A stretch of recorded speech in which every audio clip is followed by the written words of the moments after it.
Good morning, and thanks for tuning in to DeProgram with Ted Rall and John Kiriakou, filling in for John, who is having a medical procedure this morning, even as we speak, is my best friend, Chicago Tribune editorial cartoonist Scott Stantis.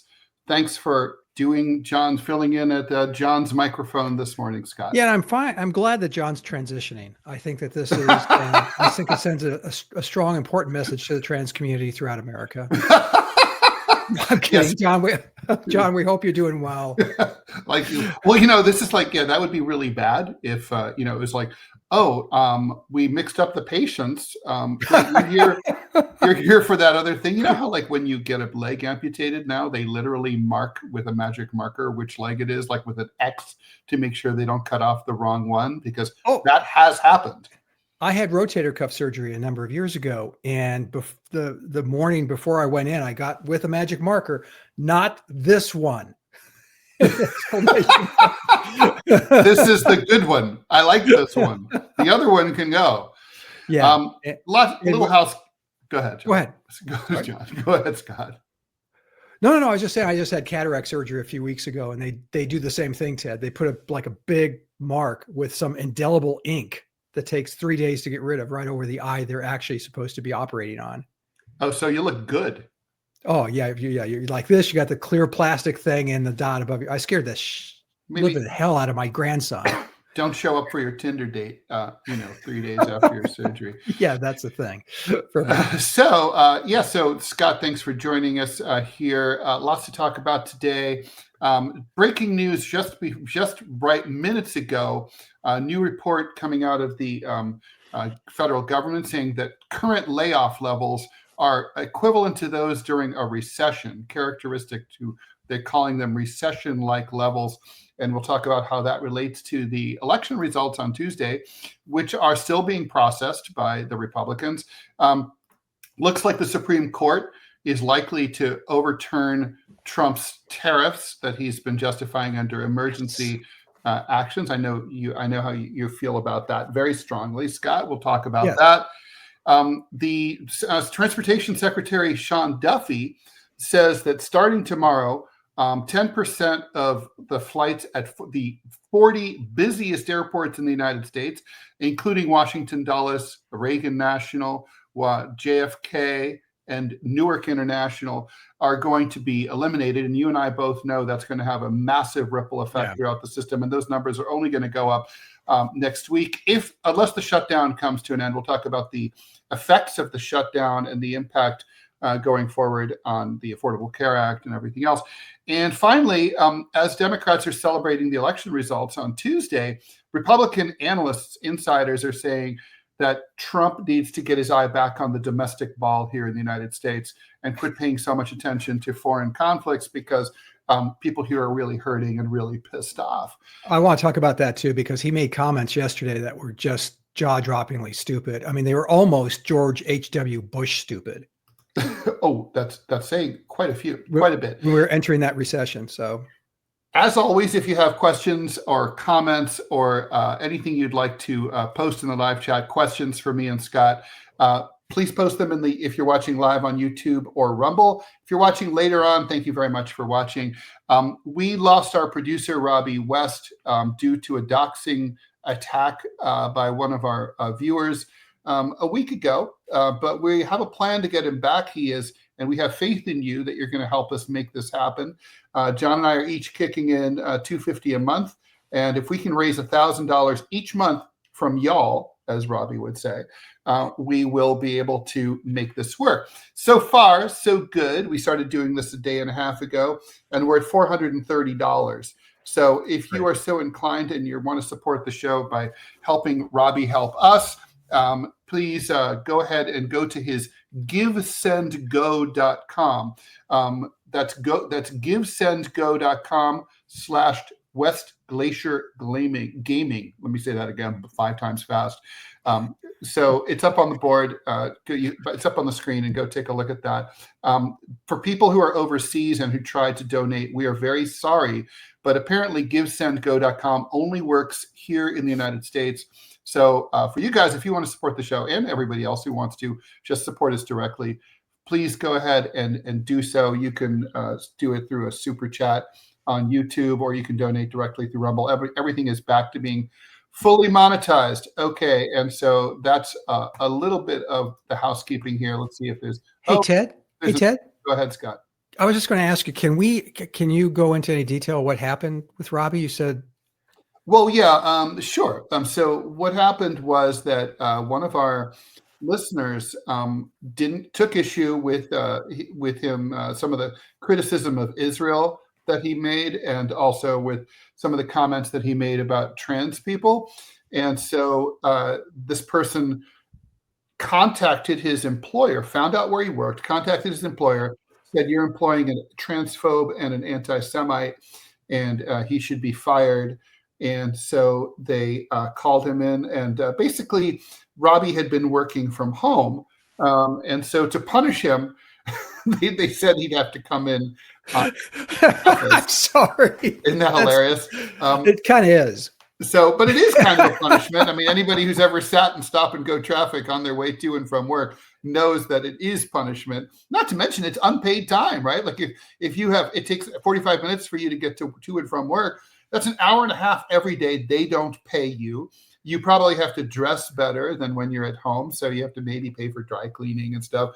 You have to pay for lunch, like near the office, unless you pack your own. So it is kind of a punishment. And not to mention you have to be around these really annoying people. The worst part, Ted, is that they feel that the punishment is you must sit in our company. I love that. That's hilarious. Like, you anti-Semitic, anti-trans person. Just for that, you're going to have to sit in a room with me. It's kind of a variant on what Dorothy Parker said. Like, if you have nothing to say, come sit next to me. But this is like, it's really, really funny. All right, let's. I have an ad. Robbie's a great guy, by the way. So Robbie's awesome. We love Robbie, and we really need him too. Quick ad. Looking for a comfortable but unique option for your gaming setup? Check out technosportusa.com. With a wide range of ergonomic chairs in an array of colors, you will definitely bring your setup to the next level. Always comfy, never boring. Technosport. Use code RUMBLE for 10% off your entire order. Have you seen these chairs? They're awesome. They look really great. Yeah, they look great. For sure. They really look fantastic. Although in your old English manner there. Yes. In my secret and undisclosed location.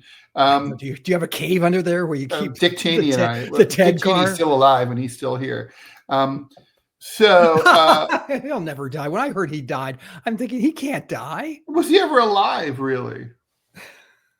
Have you seen the cartoons? Philip Blair is asking a good question over on YouTube. Why did the employer humor the troll? Well, I never would have. I mean, it's like that's just absolutely ridiculous. A great question. Why? And Godna is like, it's normal to go to an office, though. That's true. And Rebellious Rainbow Unicorn says he did not criticize Israel. He accurately described the Zionist entity. So indeed, and I agree with Godna. $250 a month is so little. He wants so little. It's true. Well, he's got other things going on. He's got his gaming channel. So Robbie's going to kick ass. Rebellious Rainbow Unicorn says New York City is controlled by 3 power bases, one of which is the NYPD, another is real estate. Yes, real estate. Could Ted explain how they came into play in the election the other day, please? So let's just get into that. So there are 3 loci of political power in New York City. Wall Street, in other words, the financial industry, that's self-explanatory, real estate, and the police. So if you think about mayors of New York City who've been successful, they had 1 or 2 of those. Rudy Giuliani obviously had the support of the NYPD. You think of Michael Bloomberg. He had both real estate and Wall Street on his side, but particularly Wall Street. And they are at odds often. We can get into that at some other point. If you think about Bill de Blasio, he didn't have any of them because he was kind of an accidental mayor, and that made it really hard for him to govern. I think Zohran Mamdani is going to have this problem. Obviously, he doesn't have the support of any of these 3 sectors. He's declared war on real estate with the rent freeze. Wall Street is just skeptical of anyone who's a self-described democratic socialist. And he's criticized the NYPD on a number of occasions, even though he's trying to mitigate that by keeping the incumbent police commissioner, who every candidate for mayor said that they were going to keep, which is probably for her very flattering. Like literally, they all love me. I get to stay no matter what, is kind of amazing. Yeah, except in politics, you and I both know when you're saying your job is so safe, that's when you start to worry and True. pump get the resume up to date, and because But That but is- let me ask you this though, because New York City has a reputation of being so liberal, and I mean rightfully so. But it seems that so of these three, of the real estate, police, the NYPD, and Wall Street, none of those seem to be liberal entities. So where does the liberality come in? Well, so I'm sorry, I'm not really following. Well, none of these are liberal entities, like I said. No, you mentioned the real estate, the three entities. You're saying like how did he get elected? Is what you're saying? Well, not just that, but New York City has a reputation for being very, very blue. Is it progressive blue? Is it Mondani blue? I don't think. Well, apparently it is. Where does that come from? Because if those are the three entities, if those are the three powers that are driving New York City, then that flies in the face of this election. Well, I mean, Scott, what it's about is these are the elites. These are the powerful loci of power. Most people don't have power. And the only time they have power is at the voting booth sometimes. And this time was a rare opportunity. Normally, the Democratic Party would have shoved Eric Adams down the voters' throats for re-election. But Eric Adams was such a miserable, horrible mayor and mayoral candidate that they couldn't do that. I mean, he was down to 8% in the polls. It just wasn't possible. Then, and they didn't coalesce behind a replacement soon enough. I mean, I think if they had somehow gotten Adams to step aside in time to install Cuomo as the Democratic nominee, Cuomo would be the mayor-elect today. The Democratic Party was in a state of complete disarray because you had a Democratic mayor who was sucking up to the Republican president in order to get a pardon for his obvious corruption charges. Not only the mayor himself, but everyone around him was hopelessly corrupt. I mean, in many ways, Mamdani is an accidental mayor too. I mean, it's like this was a spite vote for some people like me, where it's like, oh, wait, rich, like billionaires like Mike Bloomberg are really pissed and don't want him to be mayor. Oh, okay, then I'll vote for him. For other people, for sure, like young people, they actually genuinely like what he had to say and what he represented and who he was. And and also he was a very happy warrior kind of candidate. I mean, he's a very appealing, charismatic guy. And, it's just like, and Cuomo struck New York voters as something very old, like this is a retread. We're getting a used governor here, as opposed to, hey, we can have someone new and shiny, who looks more like New York City looks like, not like an old Italian guy, but like a, South Asian guy. I think there was a lot. It was a perfect storm that got us here, but it came down to the Democratic the establishment's inability to coalesce. I mean, bear in mind, there's only 11% of voters in New York City are registered Republicans, right? So so whoever the Democratic Party appoints, I know people are going to be like, well, look at Mike Bloomberg and Rudy Giuliani. They were Republicans in name only. They were pro-choice. Everyone knew they were only running as Republicans in order to escape the Democratic Party machine. So what happens next? I mean, Mamdani, he's going to be a lightning rod. They're going to turn him into a lightning rod like they've turned AOC into a lightning rod, right? They're going to say, look, he's proposing to socialize this. Which I don't know that scares people as much as it used to, Ted. We're looking at a capitalist system. You talked about the economy, and I mentioned what Donald Trump said. The economy is great. He was touting his economic successes. I'm going, where? The stock market is still artificially high. I suspect that's due for correction anytime now. Inflation continues to be. I mean, I go out to dinner once a week with my family, and it's me, my wife, my son, my daughter-in-law, and their little baby. So it's 4.5 people. And we don't get out of there for less than $130. and we're not going anyplace nice. We're going, It's just I remember when like a meal over $100 to me was an appalling. Oh yeah. Like I was like, are you fucking kidding me? I'm not paying like triple digits for a meal. But let's go down the numbers. I mean, unemployment, as you said, is up. Job creation was anemic the last 2 times, and those are numbers. Inflation's out of control. Inflation, the official rate is now it's ticked over 3%. But you and I both know that's a joke. Oh yeah, you and I both know that's bullshit, and that So I'm trying to look at what Trump is talking about. What part of the economy is he saying is doing okay? Plus, his goddamn tariffs now have driven inflation up even more.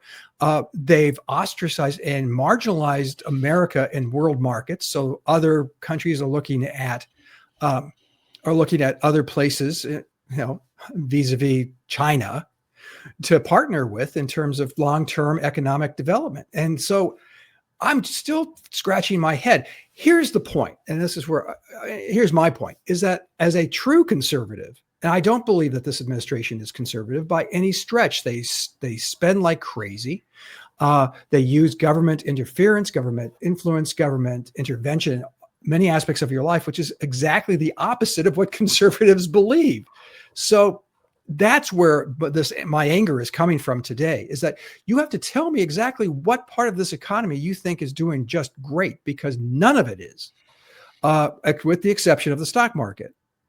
And I mean, and when that correction hits, and Ted, you and I both know that's in the mail. It's going to be ugly, and it's going to drive us into recession. We're already at recession level numbers in terms of employment. AI is ravaging the job market. And by the way, the AI bubble is massive, right? Like John and I were talking about this. And by the way, if you're just joining us, John is out today. He's supposed to be back tomorrow. He's having a medical procedure done, and Scott Stantis is filling in. I think the 3/4 of all growth in the stock market over the last 2 years comes from AI. That's not sustainable. I mean, people are throwing money at AI because they just think they have to. And, when people get, like my old boss at Bear Stearns used to say, when you get emotional about money, you lose your money. Oh, that's a great line. But Ted, don't forget the AI component here that no one's talking about. People investing in AI products and AI companies, but AI is driving a lot of that investment. Let's be clear on this. I mean, that's true too. AI has driven the rise in rents. There's a company whose name escapes me right now in Dallas that it's this massive, like gulag of a company building in Dallas where they run and build the software for landlords. And, I think it was, what was it, Ted? 85%. Which New York City Council has just banned. And they should, because what the alchemy algorithm was, and the alchemy that they created was, people will pay this. Well, they have to pay it because, it's where all their boxes, shit is. Yes, that's where all your stuff is. So your rent goes through the roof. And that's due precisely and specifically to AI. So let's not just look at this bubble and say AI companies and AI products, but also the AI itself is driving this. Now, does this sound a little science fictionist, Ted? Does this sound a little like the computers really rise are of the cyborgs? Yeah, no, yes. It is. I mean, it's the other day, we're both cartoonists. The other day I saw a cartoon that I wish I had drawn, and it was like a Terminator like style cyborgs.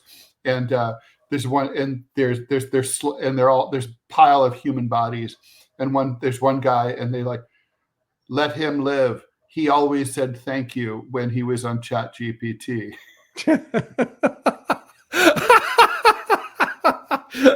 If that's all it takes, I'll thank you, computer.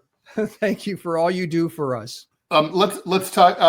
Quick question from, and Cisco Cat. Thanks for the $5.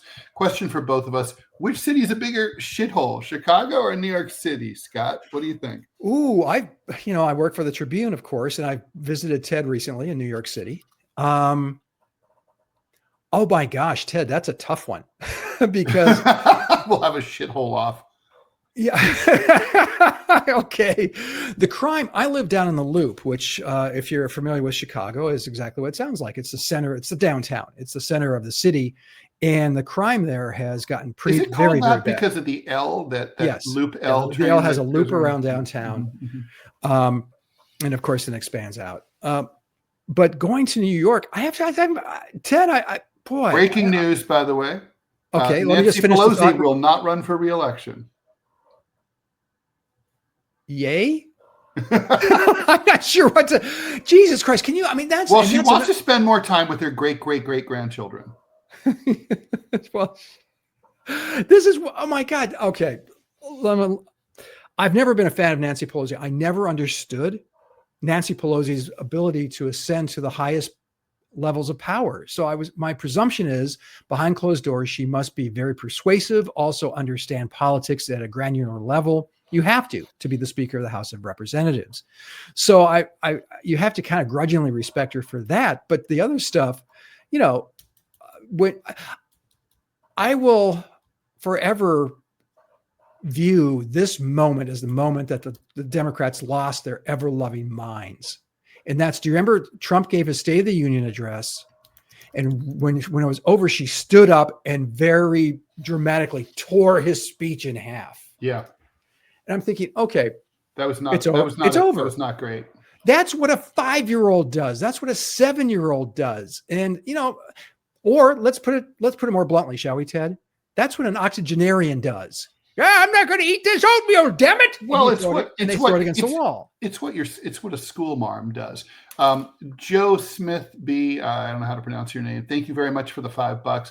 Thank you. Trying to send money to Robbie using the Give, Send, Go, asking for your employer personal info. Is this the only option, or am I doing something wrong? I don't know. I haven't been in there because I'm sending the money directly to Robbie. But just lie. It's like when whenever I had this discussion with a coworker one time, and I said we were talking about collecting data for our company. It's like, oh, we'll ask people how much. We'll ask about how old they are and what their race is, and we'll collect all this data. And I said, you can't trust on that. I always say I'm a 99-year-old woman. She goes, you lie? And I go, yeah. And she goes, yes. You're the reason that the world sucks. And I was like, I thought it was global capitalism. But you lied? I mean, my God. Just lie. Just lie. You don't have to answer the question about who you work for or whatever. Yeah, just say you work for a newspaper, because God knows you'll never be able to get a hold of it to verify. So just do that, man. Wherever you live, the Dayton News, the Sun Sentinel. Canton Repository, which doesn't exist anymore. Oh, I'm sorry. Is that great true? Name, though? Oh, yeah. I'm so sorry. It's all there were newspapers that had phenomenal names. I missed that. They're all gone, like the Repository. All of the papers named Republican or Democrat are pretty much gone. Yep. So yep. That's kind of a shame. That's true. Well, the Arkansas Democrat's still there, right? Yeah. And the Arizona Republic. Well, that's because it was founded. They wanted to be part of the Republic. I don't think it was the Republican. Oh, yeah, that makes far more sense than my stupid theory. No, let's talk about tariffs. Oh God. Okay. So the Supremes listened to it. It's pretty clearly in the Constitution that it's not just clear, Ted. I'm sorry. This is one of those issues Ted knows that gets me. Take it away. No, it's not just clear. It's as explicit as it can possibly be in the Constitution. Congress imposes taxes. Congress imposes tariffs. It says it black on beige. And a tariff is a tax. It is. Of course it is. It's a sales and use tax is what it is. I keep getting numbskulls texting me because of my adamant anti-tariff stance. You just don't understand. This is competitive. This is going against people who are unfairly competing with us. Bullshit. Let's look at Lesotho, shall we, Ted? As Ted and I so often do. In all seriousness, I think it's, God, I hope I'm right. I'm pretty sure it's Lesotho, small African nation. They have a GDP of however much Ted has in his pocket at the moment. They can't buy a lot of American goods, but they have some natural resources we do buy. what the arithmetic for the tariffs was based on what percentages of, how much of our trade is in deficit to a given country. And so Lesotho was pretty significant percentage wise. So they nailed them with like 100% tariff for their stuff. And it's just like, and they're looking at each other going, what the hell? Because this makes no flipping sense. And then you punish Brazil because they're prosecuting their former president, who, by the way, is corrupt as shit and should be thrown in jail. But Trump then adds an extra 25% for Brazilian imports. So it's obviously arbitrary. There's no emergency here. There's no economic emergency. Should there be some, rebalance? Yeah, absolutely. Should we look at some countries that are like China, subsidizing their exports so they're cheaper in foreign markets? Yeah, absolutely. You have to look at that. I mean, that's what Japan did to our steel industry in the 70s. Totally obliterated it because the government subsidized the steel industry in Japan so much, and we didn't do anything about it because we were on a building spree. We were building skyscrapers, and we liked the cheap steel. And so the United States government did nothing to curtail that. That was wrong. There should have been tariffs, significant tariffs, and to create a balance. We didn't do that, and we lost a massive industry, which employed tens of thousands of Americans, if not millions. In good jobs, yeah. And good jobs, and that's what's, so look at tariffs now and look at where we are. The Supreme Court had to look at this. And their questioning absolutely falls into what I've been saying for months and months and months, which is the president simply does not have this authority. Now, why the U.S. House of Representatives did not step forward? Well, because those knuckleheads like to hold on to their jobs and make, like Marjorie Taylor Greene made $4.5 million last year. Do you think she'd make $4.5 million if she wasn't a congressperson? Doubtful. Cobra 180 has a comment. Trump's Solicitor General confirmed in the hearing that by his own estimate, 30 to 80% of tariffs get passed on to American consumers. Of course. Which sounds like taxes, but with extra steps. Yeah, no, of course. Ted, it's economics 101. We're going to buy a bucket. China sends us a bucket. I can go to Walmart and buy that bucket for $2. I like that. Now you throw on 100% tariff. It's now a $4 bucket. Well, do you think Walmart's just going to sit back there and go, well, you know what, Wall family, we got enough money. We don't need, we can suck it up and take the price of the bucket and just as Trump suggested strongly, just eat the costs. Well, I'm a business. Fuck you. That's not how business works. So I'm sorry, the tariffs, and I think that the Supreme Court, listening to the oral arguments the other day, clearly are very cynical about this. Hopefully, I've pegged my decision to leave the United States on this. You know this, right? That if the Supreme Court, the results of this, I mean, you're probably the only person who's thinking. Although Donald Trump himself said that this was the most important Supreme Court legal case in our lifetimes. I think he's right. I think he has a point. I mean, but it's so obvious and so glaringly obvious that he is in the wrong on this one. The consumers are paying a massive price. This is why I think Democrats have a shot at 26 if they're smart enough to grab it, which they've shown no inclination in that direction. that has not been the case. But I would say the inflation, you could say, is due directly to these tariffs. Now, is that true? Not entirely. But in politics, we've learned that truth isn't necessarily the currency we trade in anymore. But the tariffs have been onerous. They have been terrible.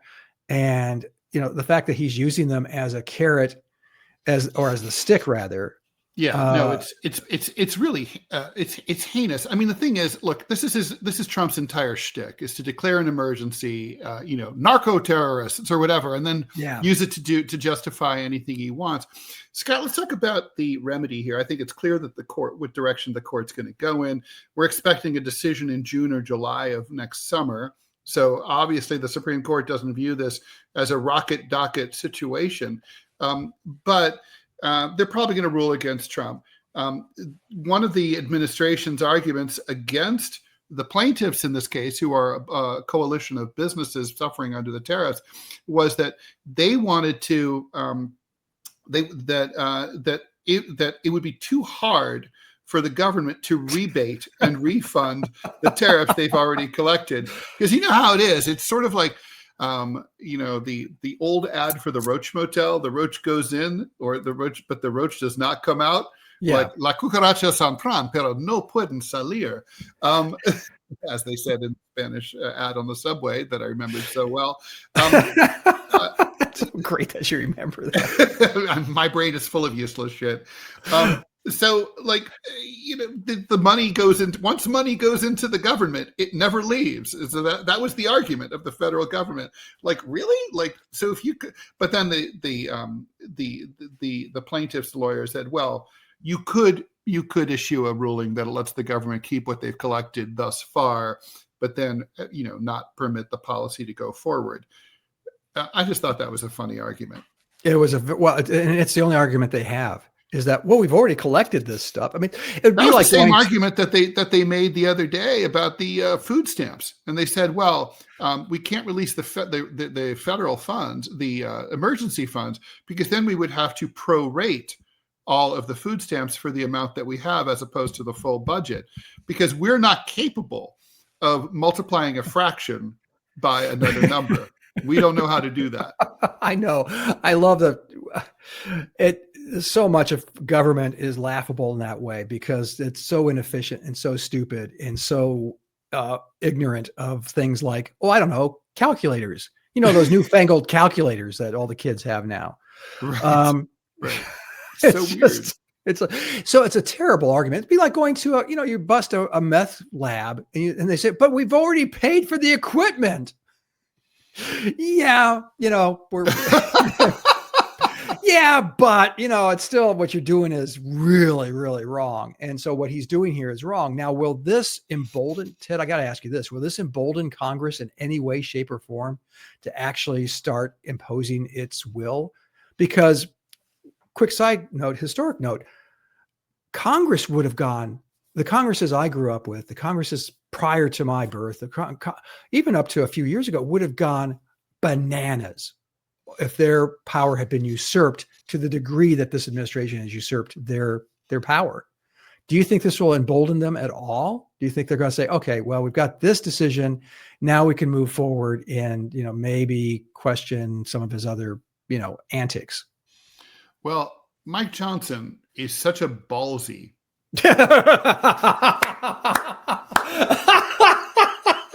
Yes, he is. Well, I think this seems like a good segue, right? Because Congress does have, Republicans in Congress do have a major conundrum right now. So we need to talk about the shutdown. So currently, as we speak, effective on November 1st, a couple of things happened.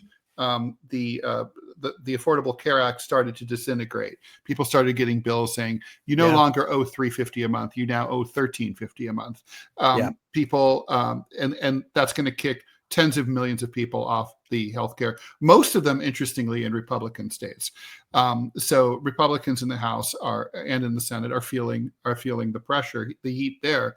The SNAP benefits, I mean, obviously, people who are poor enough to need food stamps probably don't have a whole fuck ton of political power, but they're 1/8 of the country, including a lot of children.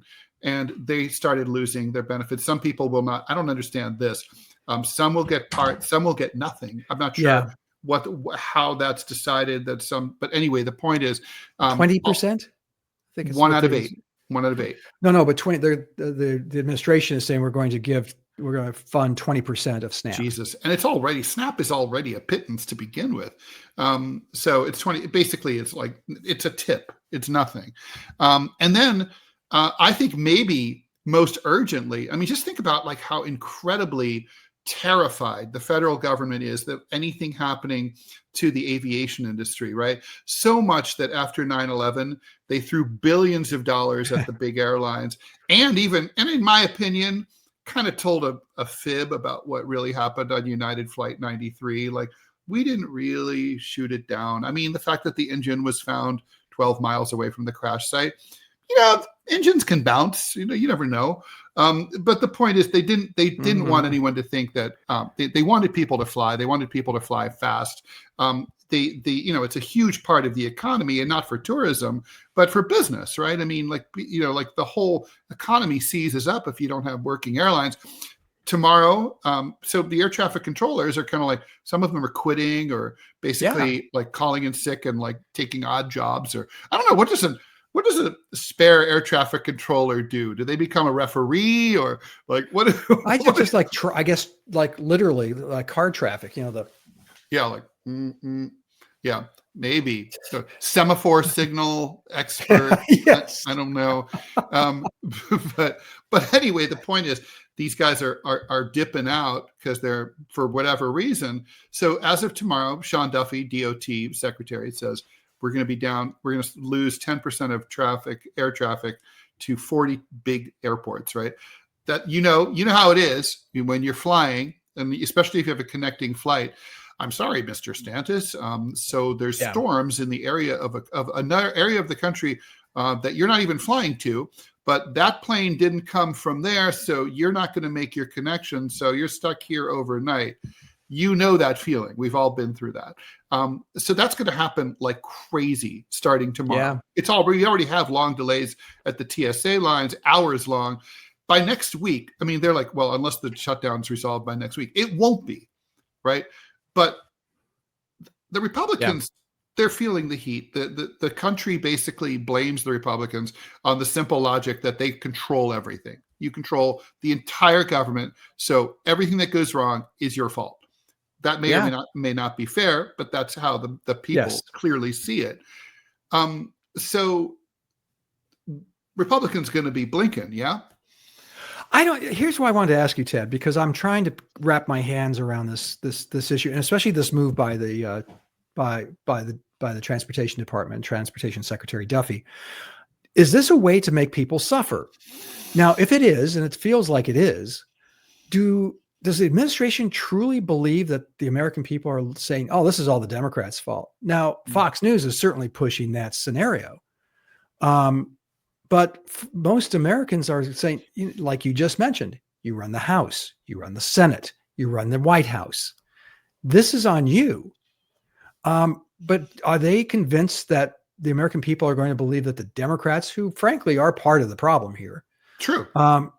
Do they really believe that the Democrats are going to own this, especially when you're flying to go see Mima for Thanksgiving, and you're stuck in Dallas for 72 hours? I think that, that Republicans clearly had the calculus that the Democrats were going to be blamed for the shutdown, because historically the party that triggers the shutdown is usually blamed, and that's usually been the Republicans. That's just not happening this time. And they think that that's what's going to happen. But I think because Democrats are so like off the playing field, that nobody sees them or hears from them, that the country just does, right? I mean, Scott, as I've told you this, privately, the hardest part as a political person is to accept politics and the way things are, as opposed to the way you wish that they were. I mean, as a young person, I was like, we're going to have a communist revolution because look at the disparity of wealth and all that. And it's like, okay, I had to accept at a certain point that we weren't near that. That we don't have an organization. I'm not going to get into the point is that's not real. Republicans are going to have to accept that whether they like it or not, hoping it to be so does not win elections, and it does not make you rise in the polls. Kamala Harris wanted a series of things to be so, and if they were, she'd be president, but they weren't so. I think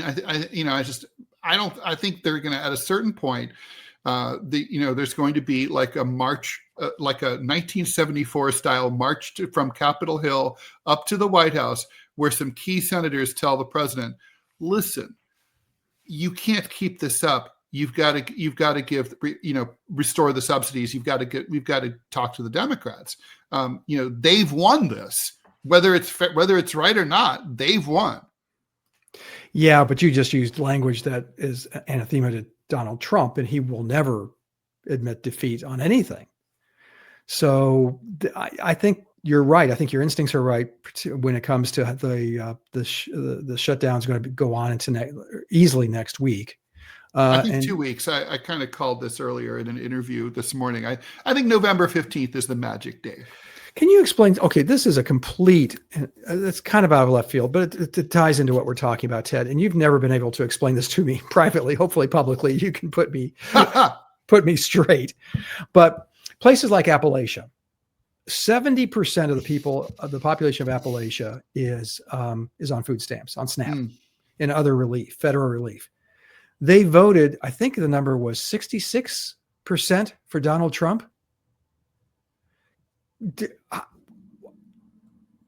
What? How do you explain?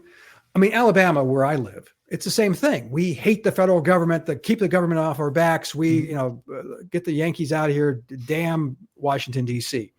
Yet for every dollar that Alabama sends to Washington, D.C., they get $2.50 back. And they don't say no to it. They don't say, no, we can't afford it. No, we have principles. I'm trying to get my head around how you can vote for something that you're clearly benefiting from. I mean, specifically, now we're looking at here in Alabama, numerous counties have over 50% SNAP, people on SNAP. The state, Alabama, was a 60% plus win for Donald Trump. How does a voter in those circumstances make that connection? Do you have any? I've thought a lot about this, and I'm probably not going to satisfy you because I'm going to give you I'm going to say the same thing that I've said in the past. So, Thomas Frank wrote that famous book, What's the Matter with Kansas, which is basically same question, right? Like, why do poor people in that case, Kansas, vote Republican? And the answer is it's cultural in large part, right? Like, people identify more with the strong sort of, pull yourself up by your own bootstraps ethos of the GOP. Like, we don't need no government helping us out, even though we do need the government helping us out. They don't identify with the Democrats because the Democrats seem effete or concerned with stuff that's esoteric or irrelevant or even gross to them, like LGBT rights. They feel like maybe it's stuff like I have guns. I like guns. I believe Democrats want to take away my guns and cancel the Second Amendment. I mean, it's a bunch of stuff like that, right? It's not a perfect answer. I think Democrats can get those people back. You talked about West Virginia. West Virginia used to be a very Democratic state, right? Yeah. Very.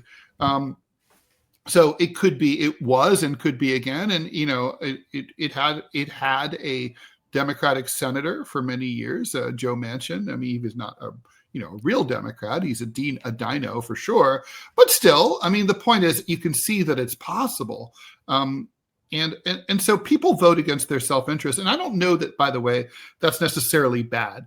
I mean, in New York City and in, Brentwood, liberal Democrats are often very wealthy and they vote to be taxed more. That's against their personal parochial self-interests.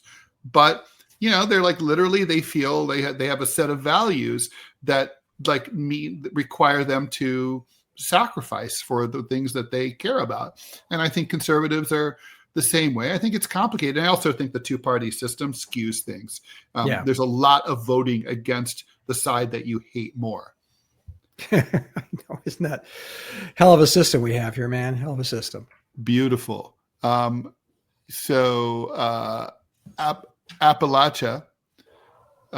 Phil 2082 says Appalachia realizes they don't want to be dependent on a government they can't trust.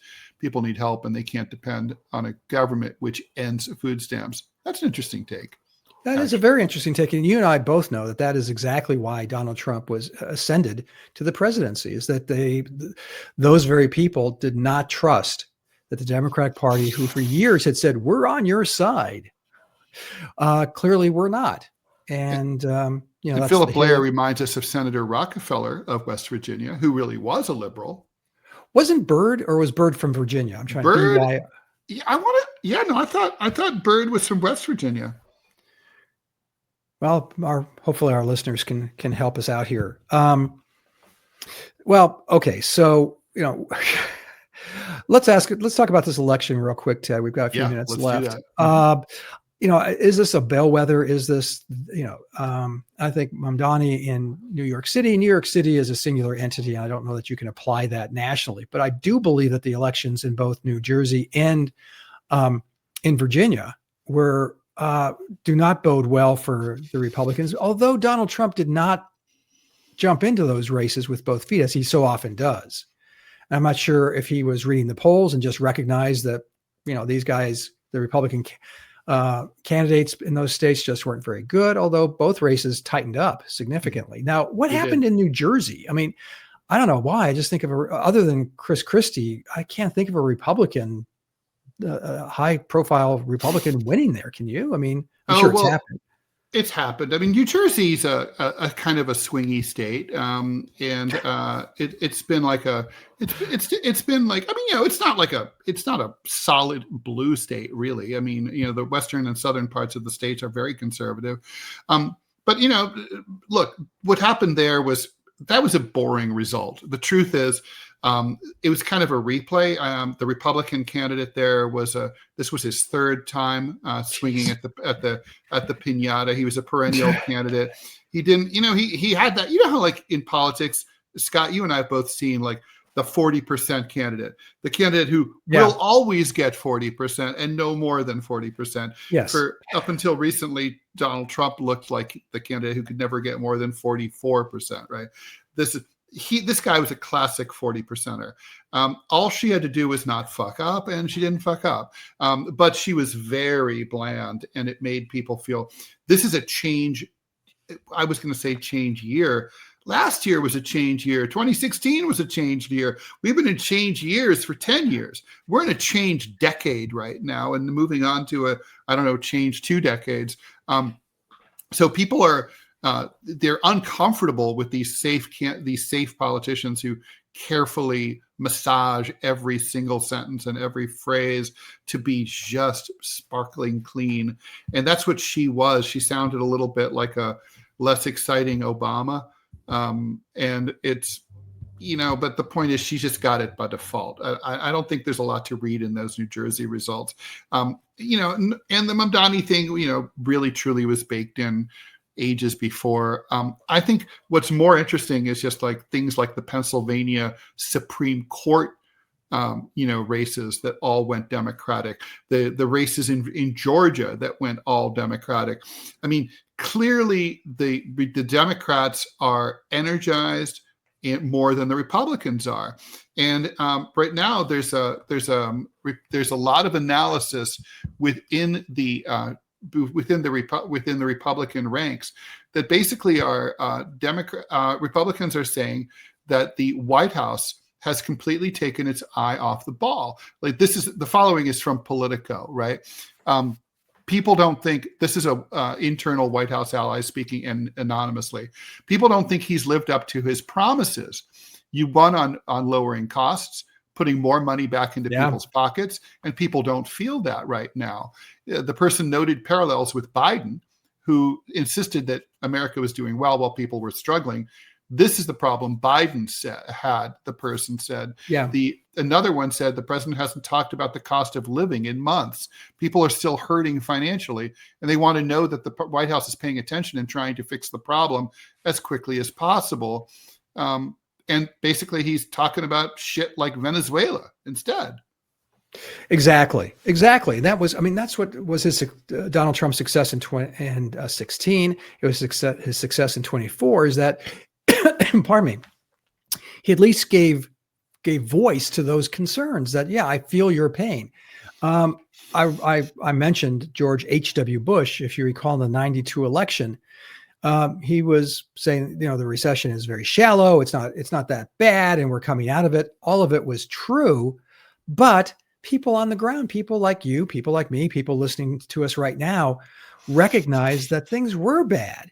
And the fact that this guy didn't seem to care or recognize that, and Trump's comments yesterday, that's why I brought them up. I was so stunned to hear him say that because it was so tone deaf.